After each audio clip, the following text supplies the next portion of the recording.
in the NBA. And, of course, the Warriors, they've won their fourth championship in the last 8 years. They won one before Kevin Durant. They won two with Kevin Durant, and now they've won one since Kevin Durant. Friday, here on this show, Charles Barkley talked about KD's legacy now that his old team has returned to the top of the mountain. Before KD gets that great respect from all the old heads, he's going to have to win a championship as the bus driver. Listen, he joined that team had already won a championship, so no disrespect, that's just a fact. But until he is the guy on a championship team, we're not going to ever give him the respect, that he probably deserves. And that's just the way it is. And like I say, the game hasn't changed. Kobe said it. LeBron said it.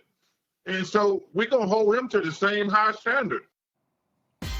So that was Charles on Friday. Then over the weekend, someone tweeted at Kevin Durant that his legacy just died when the Warriors won, because that's just how people are.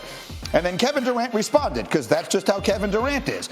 He tweeted, "I've been dead since July 4th, 2016, but congrats to the Dubs and my boy Steezy, a Fillmore legend who's been waiting his whole life for a parade on Market Street." The point is, July 4th, 2016 is the day it was announced that he was leaving Oklahoma City to go to Golden State. And of course, that day did change his legacy in a lot of different ways. Big Perk has made it to the studio today, and we're delighted to have him join the party with CJ and Timmy Legler. So Big Perk, we talked about this earlier this morning here on the program, but we're delighted to have you in it. The bus driver piece of this that Charles Barkley is talking about, is he right? Does KD have to win one as the bus driver to get his respect? You know what, G? I was on with Charles that day, and I had to let it process after the fact. And when he said the greats are not going to give him, KD, his respect as being a bus driver, well, to be honest, Charles Barkley didn't win the championship either. Mm-hmm. So does that make him a bus rider and not a driver? So we have to keep that same energy, right? So at the end of the day, KD do have 2 rings, and I understand in a way what he is saying, and I think that KD knows this as well. That, you know what, to take another leap for as my greatness, I want to win one on my own. And I think KD believes that. He may not say it publicly, but he feels that way. He's in the lab. CJ knows this. KD is the ultimate competitor. He didn't go over there with Brooklyn and Kyrie Irving just to be, having a good time. He actually wants to go out there and win him a championship. And I believe he will have opportunity. And I think this year he's going to come out on a bench. Here's what I would say, KD, and Charles Barkley doesn't, Big Perk. Charles Barkley doesn't need me to speak for him, obviously. But Charles was the bus driver. They just never won the championship. And when they couldn't get over the finish line, what he didn't do was go play with Michael, the guy he couldn't beat. And I think that Kevin Durant, in fairness... He went to Houston. What's that? He went to Houston way later when he was much older. He was the MVP of the league in '93, and they lost to the Bulls in 6 tough games. A lot of people didn't win in the Michael Jordan era because Michael Jordan is the greatest player that ever lived.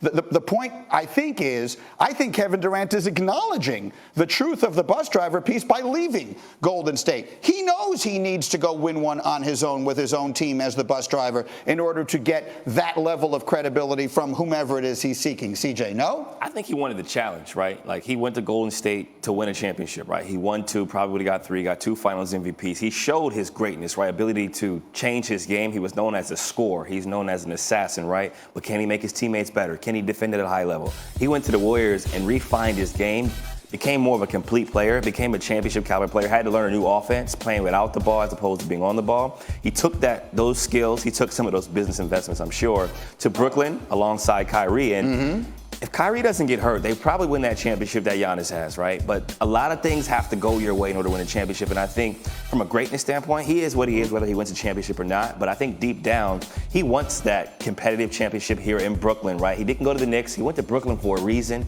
I think he wants to show his greatness personified. He wants to show what he already knows about himself to the rest of the world. And like you said, I think that's right. I think you're 100% right. I think we're both saying the same thing, but different ways. That's the thing. It doesn't have to be taken as disrespect. I'll get you back in, Perk, in a second, but let me get Legs into the conversation. Go ahead, Timmy. Yeah, listen, I love this bus analogy. I look at it like this. There's no question in my mind that Kevin Durant was driving the bus when he was in Golden State. It just was somebody else's bus he was borrowing. That's the way I would look at it. Steph Curry built the bus. It was a super shiny, polished bus with a full tank of gas. And Kevin Durant just happened to get behind the wheel and won 2 championships. So there's no question he was the best player on those teams. And they did win championships, but it was a ready-made winner when he got there. And I think there's no question that championships for great players don't all carry the same weight. You have to look at the context and the circumstances. And I think the championships that Steph Curry won before Kevin Durant and now after Kevin Durant, those carry more weight for Steph Curry than the 2 that Kevin Durant won as a member of the Golden State Warriors. And that's just the way it is. He is a champion. He is an all-time great.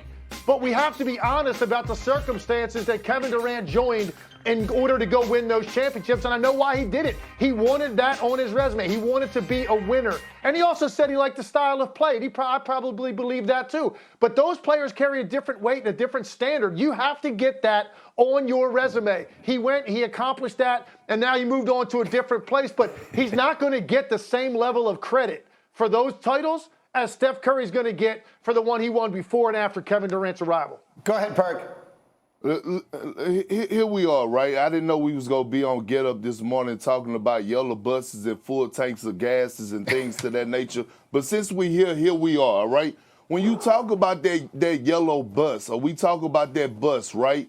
That bus was on the flat. Remember, that same team blew a 3-1 lead to LeBron James. That same team was 73-9, okay? And they lost in the NBA Finals. And to be honest with you, if Kevin Durant don't go to Golden State, do they win 2 more championships? That's the question you have to ask yourself. Can they overcome LeBron James? I don't believe so. I believe they went and got Kevin Durant because they knew they needed Kevin Durant to get past LeBron James. So, yes, he was driving the bus because he won 2 Finals MVPs when he was in Golden State. That's why we see Golden State right now when we saw Steph Curry and them when they won the championship this year against the Celtics in Game 6, we saw the emotions. We saw them have that certain type of feeling, especially Steph Curry, because now he could say, actually, this was mine. I actually led this team, and this is why we won. So, I mean, we could talk about the bus having a full tank of gas, but I saw the bus needing a tow truck. That's fair, but Big Perk, there's no obvious reason to relitigate all of these things that happened like 6 or 7 years ago. But they're not the only team that blew a big lead and a big opportunity, right? Kevin Durant's Oklahoma City Thunder had Golden State dead to rights the year before that and couldn't get it done in their own building in Game 6. And then he went and left. These are things that actually happened, and they go on the permanent record of the people who decide to do them. And it doesn't in any way diminish how great a player he is, but it does sort of factor into the legacy conversation, doesn't it, Perk? Yeah, but Greeny, we acting like the Golden State Warriors didn't meet Kevin Durant at the Hamptons and was over there having private meetings with him, asking him to come. Right. Like he didn't just say, oh, I'm going to just go join the Golden State Warriors. They actually asked him. They actually was sitting down in meetings with him and dinner for hours at the Hamptons, asking him to join the team. That's fair. So here's, CJ, I'm going to make an admission right now on the air. I've lost track of what we're arguing about, which is, I can tell that Perk and I disagree, but I'm not 1,000% sure what we're disagreeing about. At the end of the day, Kevin Durant's legacy as one of the best players that ever lived is set in stone, written in ink. No one is debating it. But he's trying to walk into a room that a very, very select few people are in, like 10 people on the whole history of the game. And winning a championship somewhere outside of Golden State, in my opinion, as one whose job it is to chronicle this stuff, would go a long way towards doing that. Does that make sense? No, when you phrase it like that, yes, it makes sense. But I think whenever someone starts off saying, with all due respect, like Charles said, they begin to say something very, very disrespectful. Right. So that's right. That's how I take it every time. So I say this with all respect. Yeah. I'm going to repeat the beginning of your sentence. His legacy is set in stone, regardless of what happens going forward. Right. However, winning a championship by himself, a la Steph Curry this season, will change the minds of the old heads. But that's exactly right. you are on the side of, and these are just debates, no one is by definition right or wrong. I believe that winning the championship that he won last Thursday elevated Steph. It took him from where he was, which was already an all-time great, to another place. It put him in a different place. And I think we can say the same thing about Durant. Tim Legler, go ahead, put a ribbon on all this for me. Go.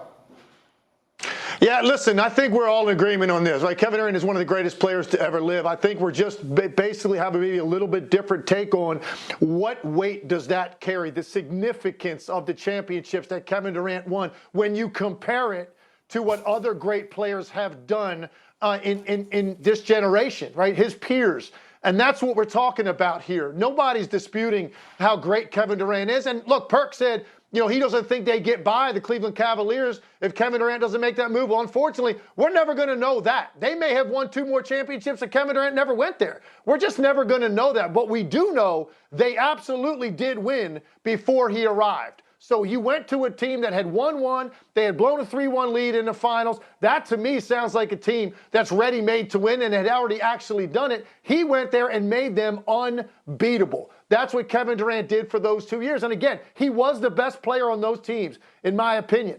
But it was something that he joined that was already equipped to get the job done because they had already proven that they could. And as a result, Kevin Durant might not get the same credit that some other guys have done as the guy that was the focal point of an organization. Other guys came to them, joined that team. It's different when you go join a team that good. It just is the way it's going to be viewed historically. Go ahead, Perk. Put a final word on it. Legs, I agree with you, and I think we all agree, and like y'all said, but at the end of the day, we do remember Draymond was in the parking lot on the phone in his car calling Kevin Durant. This is the part that we're missing. So they knew right then that they needed KD to come to Golden State to get past this. This is not something I'm making up. This is why I said they recruited him. Okay, so let's leave it there for the moment. That's true. And every team in the league would like Kevin Durant, but that's neither here nor there. Let's leave it for the moment. We will come